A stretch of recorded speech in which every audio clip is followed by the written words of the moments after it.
ଷଷ୍ଠ ଶ୍ରେଣୀ ଗଣିତ ବହିର ପ୍ରଥମ ବିଷୟ 2 ନମ୍ବର କ୍ୱେଶ୍ଚିନ୍ର ଉତ୍ତର ଆମେ କରିବା। ପ୍ରତ୍ୟେକ ଧାଡ଼ିରେ ପରବର୍ତ୍ତୀ 3ଟି ସଂଖ୍ୟା ଲେଖି ସଂଖ୍ୟା କ୍ରମ ଗୁଡ଼ିକ ନିଜ ନିଜ ଖାତାରେ ଲେଖ। ସେଇଟାକୁ ଆମେ ସଂଖ୍ୟାର କ୍ରମର ନିୟମ ହିସାବରେ ଲେଖିବା। ମୁଁ ତାହାକୁ ଏଇ ଖାତାରେ ଲେଖିଛି ସଂଖ୍ୟା କ୍ରମ, ପରବର୍ତ୍ତୀ 3ଟି ସଂଖ୍ୟା ଓ ସଂଖ୍ୟା କ୍ରମର ନିୟମ। ତ ପ୍ରଥମେ ଆମେ କଣ କରିବା ନା ପରବର୍ତ୍ତୀ 3ଟି ସଂଖ୍ୟା ଲେଖିବା। ପରବର୍ତ୍ତୀ ସଂଖ୍ୟା 3ଟି କଣ ହବ? ଇଏ ତ 1 1 ଅଛି, ତ ପରବର୍ତ୍ତୀ 3ଟି ସଂଖ୍ୟା ମଧ୍ୟ 1 1 1 ହବ, କାହିଁକିନା ସବୁ ସଂଖ୍ୟା 1। ନିୟମ ହେଉଛି ସବୁ ସଂଖ୍ୟା 1। 1 2 3 4 5 6 7, ତାପରେ ହବ 8 9 10, କାହିଁକି ନା ସମସ୍ତ ଗୌଣ ସଂଖ୍ୟା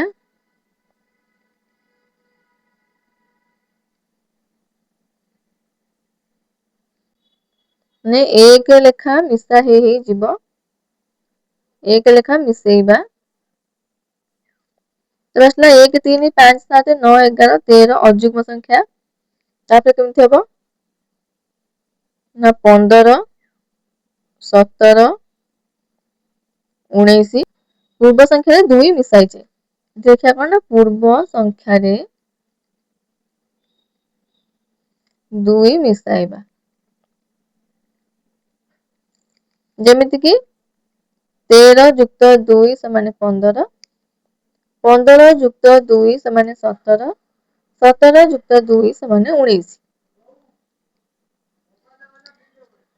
ତାପରେ ଏଠି ଅଛି ଯୁଗ୍ମ ସଂଖ୍ୟା। ଯୁଗ୍ମ ସଂଖ୍ୟା ଆମେ କେମିତି ବାହାର କରିବା? ଏଠି କଣ ହବ ସରଞ୍ଚନା ନା ପୂର୍ବ ସଂଖ୍ୟାରେ 2 ମିଶାଇବା। ପୂର୍ବ ସଂଖ୍ୟାରେ 2 ମିଶାଇବା ମୁଁ ଆଗ ଲେଖି ଦଉଛି ଏଠି। ପୂର୍ବ ସଂଖ୍ୟାରେ 2 ମିଶାଇବା।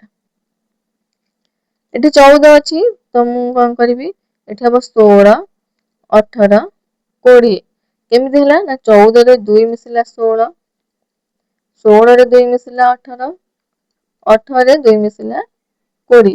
ତାପରେ ଆସିଲା 1 3 6 9 ତ୍ରିକୋଣୀୟ ସଂଖ୍ୟା। ତ ଆମେ ଆକୁ କେମିତି ନିରୂପଣ କରୁଛେ ନା ପରବର୍ତ୍ତୀ ଗୌଣ ସଂଖ୍ୟାକୁ ଆମେ କ୍ରମରେ ମିଶାଇବା। ଆର ଭିଡିଓରେ ମୁଁ ଦେଖେଇଥିଲି କଣ ନା ପରବର୍ତ୍ତୀ ବା ପର ଗୌଣ ସଂଖ୍ୟା ଗୁଡ଼ିକୁ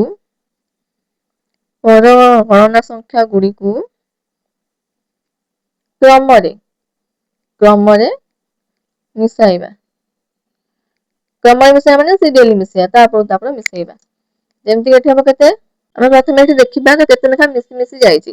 ତ 1ରେ 2 ମିଶିକି 3 ହେଇଛି, ତାପରେ 3ରେ 3 ମିଶି 6 ହେଇଛି, 6ରେ 4 ମିଶି 10 ହେଇଛି, 10ରେ 5 ମିଶି 15 ହେଇଛି, 15ରେ 6 ମିଶି 21 ହେଇଛି, 21ରେ 7 ମିଶି 28 ହେଇଛି। 7 ମିଶିଛି, ତାପରେ ଆମେ 8 ମିଶେଇବା, ମାନେ 28ରେ 8 ମିଶେଇବା। କେତେ ହବ? 8 8 16 36, ତ 36 ବାହାରିଲା। ତାପରେ 36 ବାହାରିଲା ପରେ ଏଠି 8 ମିଶେଇଛେ, ତାପରେ ଆମେ 9 ମିଶେଇବା। 9 ହେଲା 45, 45ରେ କେତେ ମିଶେଇବା? ଏଠି 9 ମିଶିଛି, ତ ଏଠି ତାପରେ 10 ମିଶେଇବା। 10 ମିଶେଇଲେ କେତେ ହବ ନା 55। ସଂଖ୍ୟାଟି ହେଲା 36 45 ଓ 55। ଏଠି ଦେଇଛି ବର୍ଗ ସଂଖ୍ୟା। ବର୍ଗ ସଂଖ୍ୟା ଆମେ କେମିତି ବାହାର କରିବା? 1 ମାନେ 1 ର ବର୍ଗ 1। ଦେଖନ୍ତୁ ଏଠି 1 ର ବର୍ଗ 1, 2 ର ବର୍ଗ 4, 3 ର ବର୍ଗ 9। ଏଠି କଣ ହେଇଛି ନା ଗୌଣ ସଂଖ୍ୟାର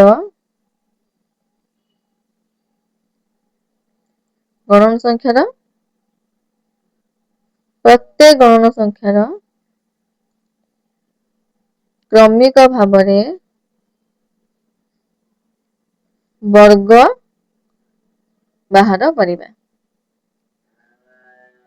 ବୁଝିପାରିଲେ? ବର୍ଗ ମାନେ ଆମେ କଣ କରିବା? ପ୍ରଥମେ 1 ଗୌଣ ସଂଖ୍ୟା, 1 କୁ 1 ରେ ଗୁଣିଛେ 1 ଏଠି ବାହାରିଛି, 2 କୁ 2 ରେ ଗୁଣିଲେ 4, 3 କୁ 3 ରେ ଗୁଣିଲେ 9, 4 5 6 7 ଗଲା, 7 7 49 ଗଲା। ତ ଆମେ ଏଠି କଣ କରିବା ନା 8 କୁ 8 ରେ ଗୁଣିବା, 9 କୁ 9 ରେ ଗୁଣିବା, 10 କୁ 10 ରେ ଗୁଣିବା। ସଂଖ୍ୟା କଣ ବାହାରିବ ନା 8 8 64, 9 9 81, 10 10 100।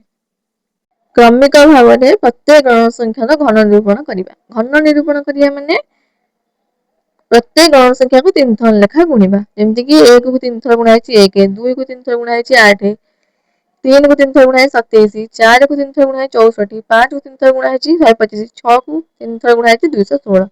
ଆମେ ତାପରେ କଣ କରିବା ନା 7 କୁ 3 ଥର ଗୁଣିବା, 8 କୁ 3 ଥର ଗୁଣିବା, 9 କୁ 3 ଥର ଗୁଣିବା, କେତେ ହବ? 7 ଅଣଚାଶ 343, 8 64, 8 2 512, ନୂଆ 81, ନୂଆ 729, ବୁଝିପାରିଲ? ତାପରେ ଆସିଲା ବିରାହଙ୍କ ସଂଖ୍ୟା। ବିରାହ ସଂଖ୍ୟା କଣ? ପୂର୍ବ ଦୁଇଟି ସଂଖ୍ୟାର ଯୋଗଫଳ। ଯେମିତି କି 1 2 3, 3 2 5, 5 3 8, ଏହିପରି ଭାବରେ। ତ ଆମେ କଣ କରିବା ଏଠି ଲେଖିବା କଣ ନା ପୂର୍ବ ଦୁଇଟି ସଂଖ୍ୟାର ଯୋଗଫଳ।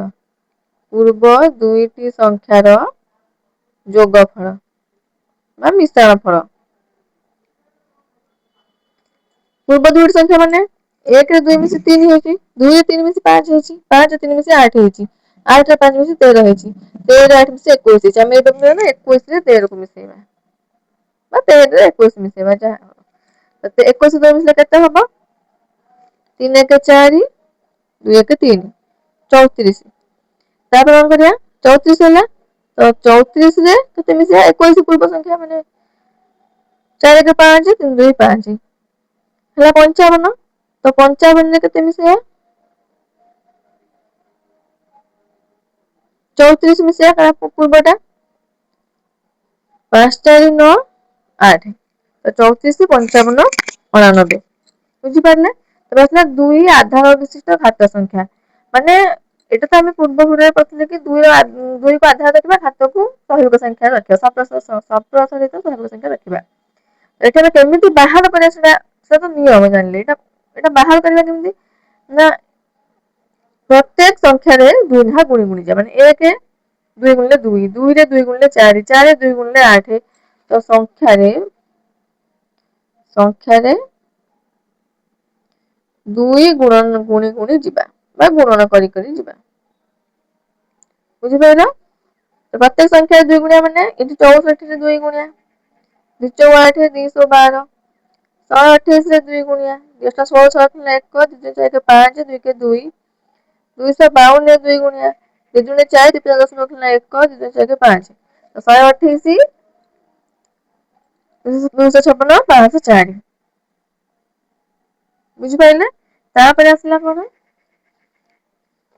ତାପରେ ଗୋଟେ ଅଛି 3 ଆଧାର ବିଶିଷ୍ଟ ଘାତ ସଂଖ୍ୟା। ସେମିତି ସଂଖ୍ୟାରେ 3 ଗୁଣି ଗୁଣି ଯିବା। ସଂଖ୍ୟାରେ 3 ଗୁଣି ଗୁଣି ଯିବା। ଯେମିତି କି 1 ରେ 3 ଗୁଣା ହେଇକି 3 ହେଇଛି, 3 ରେ 3 ଗୁଣା ହେଇ 9 ହେଇଛି, 9 ରେ 3 ଗୁଣା ହେଇ 27 ହେଇଛି। ତମେ ଏବେ 729 ରେ 3 ଗୁଣିବା। 3 ଦୂଣେ 27, 7 ଦୁଗୁଣେ 2, 3 ଦୁଣେ 6 1 7, 3 ସତା 21। 21 177 ରେ 3 ଗୁଣିଆ, 3 ସତା 21, 1 ଦୁଗୁଣେ 2, 3 ସତା 21, 22 ଦୁଗୁଣେ 2, 3 2 2 5, 3 ଦୁଣେ 6। ଆଉ ଗୋଟେ କଣ ନା 6 5 2 1 ରେ 3 ଗୁଣିବା। 3 କେ 3, 3 ଦୁଣେ 6, 3 5 15, 5 1, 3 18 1 19। ବୁଝିପାରିଲେ? ଏବେ ଆଶା କରୁଛି ଆପଣ ଏ ଭିଡିଓରୁ ସବୁ କିଛି କ୍ଲିୟର ହେଇଯାଇଥିବେ ଯେ ସଂଖ୍ୟା କ୍ରମର ନିୟମ କଣ, ସଂଖ୍ୟା କ୍ରମ କେମିତି ଆମେ ବାହାର କରିବା। ଆଉ ପରବର୍ତ୍ତୀ 3ଟି ସଂଖ୍ୟା ବାହାର କରିବାକୁ ଦେଇଥିଲା, ପ୍ରତ୍ୟେକ ମୁଁ 3ଟି ସଂଖ୍ୟା ବାହାର କରିଛି। ଭିଡିଓ ଦେଖି ସାରିଲା ପରେ ସବସ୍କ୍ରାଇବ କରିବାକୁ ଜମା ବି ଭୁଲିବେନି। ସବସ୍କ୍ରାଇବ କଲେ ହିଁ ଆପଣ ମୋର ନୂଆ ନୂଆ ଭିଡିଓ ଦେଖିପାରିବେ। ସବୁ କ୍ଲାସର ପ୍ରଶ୍ନ ଉତ୍ତର ଆପଣ ପାଇପାରିବେ। ରହିଲି, ଜୟ ଜଗନ୍ନାଥ।